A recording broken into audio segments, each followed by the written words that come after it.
আজকে ফাইনালি আমি ভিডিওটা তোমাদের সাথে শেয়ার করছি। এটা একটা নতুনই শার্ট ছিল, কিন্তু 2-3 বার ধোয়ার পরে দেখছি রংটা এরকম ফেড হয়ে গেছে, তাই ভাবলাম নতুন একটা DIY করি। তো আমি কিছু কাবলি চানা নিয়ে নিয়েছি, তো সেটাকেই আমি শার্টের পেছন দিক দিয়ে ঢুকিয়ে সুতো দিয়ে নট বেঁধে নিচ্ছি। দেখো, তো তার তলাতে আর একটা দিয়েছি যাতে মানে ভালো ডিজাইন দেখতে হয়। তো ওটাকেও আমি ওই সুতোটা দিয়েই আবার নট বেঁধে নিচ্ছিলাম। দেখো আমি কাজ দিয়ে দেখাচ্ছি, দেখো কেমনভাবে আমি করছি ঘুরিয়ে ঘুরিয়ে। সুতোটা দিয়ে অনেক টাইট করে বাঁধতে হবে, নয়তো রং ঢুকে যাওয়ার সম্ভাবনা থাকবে, মানে যে ডিজাইনটা চাইছি তাহলে ওই ডিজাইনটা হবে।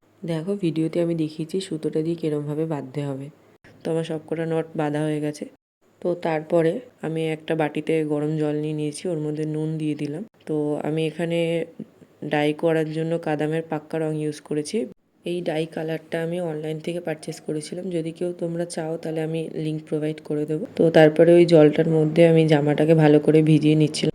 ভেজানোর পরে 30 থেকে 45 মিনিট মতন আমাদেরকে ওয়েট করতে হবে, তাহলে রঙটা ভালো করে কাপড়ে ধরে যাবে। তারপরে আমি ডাই ফিক্সড নিয়ে একটা ঠান্ডা জলের পাত্রে ওটাকে মিশিয়ে নিচ্ছিলাম। তারপরে আমি ওই জামাটাকে তুলে ওইটার মধ্যে ভিজিয়ে রেখেছি। 10 মিনিট মতন ওয়েট করতে হবে আমাদেরকে। তো তারপরে তুলে আমাদেরকে ভালো করে শুকিয়ে নিলেই হয়ে যাবে। দেখো একটা কেটেছি, কেমন সুন্দর লাগছে, দেখো খুব সুন্দর হয়েছে। তো সবগুলোকে আমি পরপর করে তাড়াতাড়ি করে কেটে নিচ্ছিলাম ফাইনাল লুকটা দেখার জন্য কীরকম লাগছে। আমি এই ডাই কালারটা প্রথমবার ইউজ করেছি, ভীষণ ভালো ফিডব্যাক, আমার ভীষণ ভালো লেগেছে। তো তোমাদেরকেও আমি দেখাচ্ছি কীরকম ফাইনাল লুকটা এসছে। দেখো আমি একটু আয়রন করে নিচ্ছিলাম, নটগুলো বাঁধার জন্য কুচকে কুচকে গেছিলো শার্টটা, কেমন একটা লাগছিলো, তাই জন্য একটু আয়রন করে নিচ্ছি। তো দেখো, তোমাদের ভিডিওটা ভালো লাগলে লাইক কমেন্ট করতে ভুলো না যেন।